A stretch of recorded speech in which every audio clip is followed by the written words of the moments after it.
I want you to just take a second and imagine your own life right now. Okay. Like, actually look around. Picture your apartment, Okay.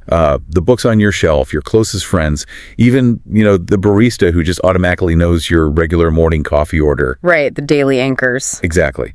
Now, what would happen if every single time you closed a door, all of it was just wiped from the world's hard drive? Oh, man, that is you. Not just your digital footprint, right? But you. Yeah. Like, you step out of a room to take a quick phone call, and the person you were just pouring your heart out to completely forgets you ever existed by the time you walk back in. It is a fundamentally terrifying premise. Yeah. I mean, it attacks the absolute bedrock of how we understand our own reality. Yeah. Because we inherently rely on the external world to reflect back to us that we are real, We need proof that our actions matter, that our presence shifts the gravity in a room, even just a little bit. 100%. Take that away, and you aren't just isolated, you're erased. Erased. And that concept, that tension between erasure and existence, is the beating heart of V.E. Schwab's The Invisible Life of Addie LaRue. Such a brilliant setup. It really is. And for those of you familiar with Addie's journey from the source material, we're looking at a girl marked by these 7 distinct freckles on her face. Right, the constellation. Yes, a constellation that her village elder, Isel, once said represented 7 loves, 7 lives, and 7 gods watching over her. Which is such a beautiful promise of this sprawling, significant life. But instead of living 7 lives, Addie just becomes a ghost in her own story. So, okay, let's unpack this. How does a vibrant human being, someone who is so desperate to leave a mark on the world, end up architecting her own complete removal from it? To really get to the bottom of that paradox, we have to look closely at the mechanics of memory itself. And, the incredibly heavy hidden price tag that is attached to absolute freedom. Right, because it wasn't an accident. No, not at all. Addie's erasure wasn't some cosmic mistake or a random curse. It was the result of a very specific, fiercely desperate choice. And it was driven entirely by the stifling reality of her era. Yeah, we're talking about 1714 here. In this tiny French village of Vion-sur-Sarthe, Addie is 23. Which back then. Right. In that time and place, being an unmarried 23-year-old woman means society essentially views you as expired goods. Tragically, yes. So her parents' solution is an arranged marriage to a guy named Roger. But let's be real about what this marriage actually represents. It's not just a bad romantic match. It is an existential threat to her autonomy. Precisely. And the source text does not hold back in painting the absolute bleakness of this union. I mean, Roger is a widower. He has this waxy complexion, thinning blonde hair, and a famously weak grip. Ugh, the weak grip detail always gets me. It's so visceral. And his previous wife died in childbirth, which, was tragically common. But for Addie, it makes the marriage feel like a literal death sentence. Marrying him doesn't represent starting a family. It represents the utter termination of her selfhood. She has this brilliant, fierce internal monologue where she explicitly states she wants to be a wild tree. Yes, left to grow completely on her own. Exactly, rather than a plucked flower intended only to bloom briefly for someone else's enjoyment and then just rot in a vase. Because a plucked flower is entirely dependent on whoever put it in the vase. Yeah. And Addie just flat out refuses to be dependent. Can't do it. But her parents see this wedding as this necessary correction. Like, let's put this wayward, daydreaming girl back on the proper societal path. Right. So she's suffocating, the walls are closing in, and on the evening of her wedding, she panics and just runs into the woods. Which is the moment everything pivots. Completely. Yeah. She has been years giving these little offerings, like her charcoal sketches and small tokens, to the river and the fields, praying to the old gods of nature. But on this night, she is completely out of tokens. Nothing left. All she has left is her father's wooden ring, which she just buries in the soil. And in her blind panic, she completely ignores the village elder Estelle's single most important ironclad rule. Never pray to the gods that answer after dark. Exactly. It is the ultimate act of desperation overriding logic. I mean, the sun has dipped below the horizon, the light is gone. But the terror of this impending wedding is so all-consuming that she simply doesn't care. She just crosses the boundary. She does, and the darkness that answers her prayer is not some ambiguous, formless cloud of smoke. It actually manifests and it takes the shape of a handsome stranger with vivid green eyes and black curls. Which is such a brilliantly cruel detail, because those are the exact features Addie used to sketch in charcoal when she was dreaming of a romanticized life beyond her village. Oh, it's so manipulative. The darkness literally wears the face of her own daydreams just to disarm her. It's so predatory. Yeah. And when she tries to offer the wooden ring as payment, the shadow just rejects it. Right. He tells her, I do not deal in trinkets. The deals I make for souls. And Addie is just hyperventilating at this point, right? She's begging for more time and for freedom. She said she wants to live without belonging to anyone. And the deal is sealed with a kiss that tastes blood. Yeah. And suddenly, the seasons shift. Now, I often hear people talk about this moment as if Addie was just this naive, innocent victim who got tricked.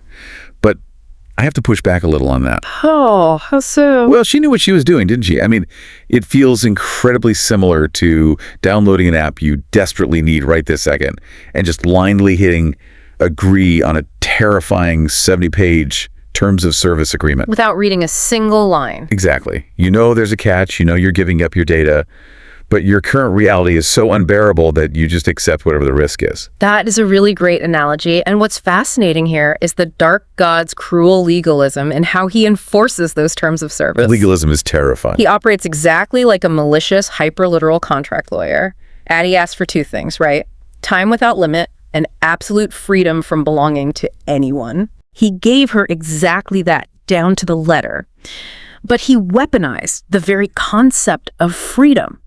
He realized that if you are completely free from consequence and completely free from human ties, the only way to enforce that is to completely remove your ability to exist in the minds of others. Wow. Yeah. If you literally cannot belong to anyone, then you cannot be held by anyone's memory. He didn't actually break the contract. He just exploited the human definition of freedom. It's malicious compliance at a cosmic level. Perfectly said. She thought freedom meant independence, but he defined freedom as absolute void. And, making a deal with the dark in a frantic moment's one thing, but waking up the next day and having to actually navigate the physics of that deal is an entirely different nightmare. The physics of it are brutal. It is not just that people are forgetful. The curse actively repels her from reality. Yeah, the immediate aftermath of the curse is an absolute masterclass in psychological horror because it just dismantles her sanity piece by piece. It's so hard to read. Addie walks back into her village the next morning, exhausted, but thinking she has won. Like, okay, I avoided the wedding. But when she walks into her home, her mother looks at her with sheer terror and calls her a demon. Her own mother. And her father, the very man who carved the wooden ring she tried to use to save herself, violently drags her out of their house. She is a total stranger to the people whose blood runs in her veins. The betrayal of that moment is staggering. Right. So she runs to her childhood friend, Isabel. And Isabel, being a good Christian woman, takes this quote-unquote lost traveler out of charity. Right. But the second Isabel turns her back to tend to her crying baby, just breaking line of sight for a few seconds, the memory wipes clean. Instantly gone. Isabel turns back around, sees an intruder in her house, and screams bloody murder. It escalates so quickly that Isabel's husband, George, actually chases Addie out into the yard with an axe. Which perfectly illustrates the strict, torturous mechanics we were talking about. It is an active, aggressive erasure. The universe is practically treating her like a virus, constantly running an antivirus scan to delete her from the environment the exact second she stops being directly observed. It is so visceral. And she realizes she has to test the limits. So she sneaks back into her father's woodworking shop and tries to write "Share Papa" with a pencil on his parchment. The pencil scene is heartbreaking. But the lead marks literally fade into nothingness right behind her pencil point. It's like she's writing with invisible ink that just evaporates instantly. She can't leave a trace. She accidentally knocks over a pot of varnish, and the spilled liquid just vanishes, soaking into the wood and disappearing as if time itself just rewound. She even breaks a carved wooden bird her father made, stepping on its wing, and it magically, seamlessly pieces itself perfectly back together. Wow. She can't build, she can't write, she can't even leave a mark through destruction. And the cruelty extends deeply into her own body and her own voice, too. She is stripped of her identity to the point where she cannot even speak her own name. Oh, that's the worst part. When she opens her mouth to say Adeline or Addie or LaRue, the word literally turns to stone in her throat. It physically chokes her, cutting off her air supply until she gives up and tries to say anything else. She is gagged by the very universe she wanted to freely explore. And the invulnerability, that's the element that genuinely shook me. You usually think of immortality as a superpower. Like, okay, she's immortal, she can't be hurt, she can jump off buildings. Right, the superhero trope. Wrong. In Le Mans, she is stabbed in the shoulder by a stable hand. It hurts immensely. She feels the tearing of muscle, the absolute agony of the blade, but the wound heals instantly and the blood vanishes from her dress. It just resets. Yeah, and later in Paris, during a brutal, unforgiving winter, she freezes and starves. She falls asleep in an alley, her body shutting down, fully believing she is finally dying. Only to wake up. Buried under a pile of corpses in a cart of dead bodies. She realizes she can suffer endlessly. She feels all the excruciating pain of freezing to death, all the gnawing agony of starvation, but she cannot die. She's just perpetually resetting. Like a glitch. Exactly. It makes me think she's trapped in a cosmic sensory deprivation tank.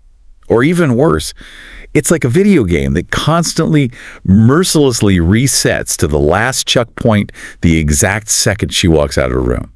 All her progress is lost. Yeah. The pain is real, but the consequence is zero. Which makes you wonder, if you have no consequences, are you really free, or are you just completely powerless? If we connect this to the bigger picture, the curse effectively turns the entire world into a palimpsest for Addie. Oh, a palimpsest. Yeah, for those who might not know the term, a palimpsest is a piece of parchment or a manuscript where the original writing has been washed off or scraped away to make room for new writing. But the old words are still there, faintly. Crucially, yes, traces of the past faintly remain. Only in this scenario, Addie is the writing that is constantly, violently being blotted out so the world can write over her. That is such a good way to put it. And the profound, devastating insight she gains from freezing in Paris and being chased from her home is that true powerlessness isn't just physical pain or starvation. Those are temporary physical states. Right. True powerlessness is the utter inability to have a shared reality with another human being. Without shared memory, there is no shared reality. You are just a ghost haunting a world of the living. But human beings, even cursed ones, are incredibly resilient. I mean, Addie doesn't just give up and lie in an alley for 3 centuries. No, she fights back. Over 300 years, because she knows she cannot leave a direct physical fingerprint on the world. She realizes she has to find a conceptual loophole. She has to hack the curse. If she can't leave a mark, she figures out how to leave an idea. Precisely. The curse has rules. And, well, rules can be tested. She discovers early on what the dark god cynically calls the rule of theft. Right. Snelling is an anonymous act. It is the absence of a mark. It is a taking away rather than a putting down. So before she leaves Vion, she steals that carved wooden bird her father made. It's a small act of rebellion. And she carries it for a while. She does, but ends up dropping it in the snow in Paris in 1715. It seems lost forever. But jump all the way to the modern day, 2014, and Addie is walking through the Met Museum in New York City. I love this part. She is looking at a contemporary art piece called Revenir. It is a $175,000 marble sculpture of 5 birds by a renowned artist named Arlo Miret, and the 5th bird in that sculpture is directly, unmistakably inspired by the broken wooden bird she dropped in the snow 3 centuries earlier. It's her secret, hidden record of existence. She figures out that while she can't paint a painting, she can inspire one. She learns how to plant ideas. Exactly. In modern-day NYC, she's practically living out of the apartment of a musician named Toby. Every single morning, the sun comes up, Toby wakes up, and he forgets who she is. Groundhog Day. He assumes she's a one-night stand whose name he can't remember, and he awkwardly tries to get her to leave. But Addie just casually sits at his piano and plays a specific melody she's been humming. Toby hears it, assumes he must have written it while he was drunk the night before, and immediately starts turning it into a song. She becomes the Phantom Muse. Yes. She steals a cashmere sweater from a high-end boutique. She drinks an actor named James St. Clair's expensive wine while he's not looking, and she reads a stolen Greek copy of the Odyssey by Streetlight. She uses other people's art, their spaces, and their stories to preserve her own sanity. It's survival. But here's where it gets really interesting. If I'm tracking this logic correctly, her only possible way to exist is through a sort of psychological inception. Yeah, pretty much. Like she has to carefully plant a seed in someone else's mind and then stand back and watch them take all the credit for her existence while she stays completely invisible in the shadows. She does. And on the surface, that sounds like a tragic surrender. But there is a massive, profound triumph in this realization. Over centuries, Addie learns a fundamental truth of the human experience that most of us never fully grasp. Which is? Ideas are far wilder and far more durable than memories. Memories naturally fade, they are subjective, they are corrupted by time, and ultimately, they die with the people who hold them. That's true. But ideas take root, they mutate, they spread, they inspire other ideas. Addie has whittled her existence down to essential truths. She knows she can physically live without food. She knows the bitterest cold won't actually kill her body, but she realizes with absolute certainty that she would go completely mad without art. Art is the anchor. Art is the only thing that outlasts memory. By injecting herself into the art of others, she finds the ultimate loophole in the dark god's airtight contract. I absolutely love that distinction between memory and idea. And for you listening, think about the art, the songs, the architecture, or the philosophical ideas you absolutely love and rely on. It makes you wonder. How many of those were actually sparked by forgotten people? By a passing conversation a famous painter had with a stranger in a coffee shop? Or someone whose name simply didn't make it into the history books because they were marginalized or overlooked? Right. You might literally be carrying someone else's legacy right now, humming a tune or repeating a quote, without even knowing you are keeping a ghost alive. That is a beautiful thought. But let's be honest, floating through the world weightlessly like that for 300 years, constantly having to hustle just to conceptually exist, is exhausting. And it perfectly sets up a narrative collision with someone who suffers from the exact opposite problem. The polar opposite. Addie has no attachments, right? She's completely untethered. But in 2014, she meets someone who is crushed by his attachments. Yes, this brings us to Henry Samuel Strauss. It's 2014 in Brooklyn, New York. Henry works at a dusty, labyrinthine used bookstore called The Last Word, complete with a bookstore cat appropriately named Book. Great cat name, by the way. The best. And Henry is designed as the absolute starkest contrast to Addie, where Addie is entirely unanchored, slipping frictionlessly through the world without leaving a single trace. Henry is drowning in attachments. Drowning is the perfect word for it. He feels the weight of every single interaction, every past mistake, every emotional tie. He really is just buckling under the pressure of it all. He is intensely haunted by his past relationships. We see him go out of his way to an off-Broadway play just to watch his ex-boyfriend, Robbie, perform this incredibly heart-wrenching scene in the rain. Yeah, he seeks out the pain. And Henry suffers from these profound internal storms. It's how the narrative describes his dark clouds of anxiety, depression, and just the incredibly heavy, paralyzing weight of caring too much about everything and everyone. He overthinks his entire existence. He feels every connection, not just emotionally, but as a literal physical weight on his chest. He remembers everything, and everything hurts, which is exactly what makes their meeting so incredibly poignant. The collision. Addie wanders into the Last Word bookstore. She is doing what she always does, browsing, existing in the margins, operating as a ghost. She picks up that battered Greek paperback copy of the Odyssey and just casually walks out the door with it. Like it's nothing.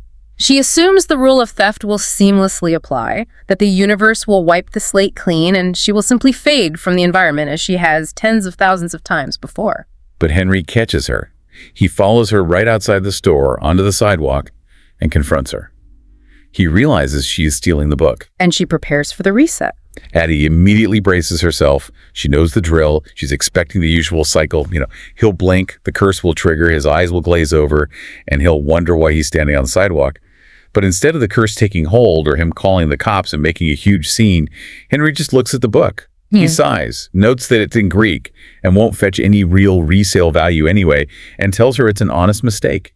He lets her keep it. It's such a quiet moment. When I look at this dynamic, I can't help but think Addie is a helium balloon whose string has been violently cut, just drifting away into the freezing upper atmosphere with absolutely nothing to hold her down. Henry, on the other hand, is a guy drowning at the bottom of the ocean, wearing boots made of solid lead. That is perfectly stated. They're entirely opposite, extreme ends of the spectrum of human existence. One has too much freedom, the other has none. But why does he remember? Why is this specific moment the one that breaks a 300-year streak of perfect isolation? This raises an important question about expectation versus reality and the profound shock of being seen. Addie is entirely deeply conditioned to the world resetting. Her brain is wired for immediate abandonment. That's all she knows. She assumes Henry will turn around, the little bell on the bookstore door will chime, the door will close, and he will immediately forget her, just like every single other person has since 1714. The narrative lingers so heavily on their interaction on that sidewalk because it is setting up a monumental, earth-shattering paradigm shift. Here you have a boy weighed down entirely by his past, looking directly into the eyes of a girl who literally has none. The unstoppable force meets the immovable object. And the impossible happens. When he goes back inside, he doesn't forget. He retains her image. He remembers her. It is the ultimate, heart-stopping cliffhanger to their meeting, and it fundamentally changes the rules of her universe. Addie LaRue's story, at its core, isn't just about a magical curse or a deal with a dark god. It's a sprawling masterclass in the resilience of the human spirit. Absolutely. It asks us to deeply examine how we validate our own existence through the physical and emotional marks we leave on others. So what does this all mean? For you listening, think about your own daily interactions as you go through your week. The small things. Every single time you make the effort to remember a barista's name, or you recall a friend's random, seemingly insignificant story from years ago and bring it up in conversation, you aren't just being polite, you are literally anchoring them to reality. That's powerful. Memory is a profound gift we give to each other to prove that we exist, that we matter, and that we are seen. It is a gift, absolutely. But if we take that thought to its absolute logical extreme, we uncover a rather chilling philosophical implication embedded deep in Addie's 300-year journey. Okay, lay it on me. We've established that memory is the absolute only proof that a person exists. And we know that humanity forcibly forgets Addie the very moment she leaves a room or turns a corner or closes a door. Right. Which means, for 3 grueling centuries, the dark god who cursed her, the malicious entity who weaponized her freedom, is the only entity in the cosmos who actually remembers her name, her face, and her history. Oh my. Which means her torturer is also her only true witness. He is the only being in the entire universe who actually validates her existence. Wow. I hadn't thought of it that way, but that changes the entire dynamic of their relationship. You close the door, the hard drive wipes, the screen goes black, and the absolute only one left holding your precious data is the very virus that maliciously caused the crash in the first place. Exactly. What a haunting realization. Thank you for joining us on this deep dive. Keep exploring the hidden stories and the invisible histories around you. And please, remember the people who cross your path today. You might just be the only thing entering them to the world.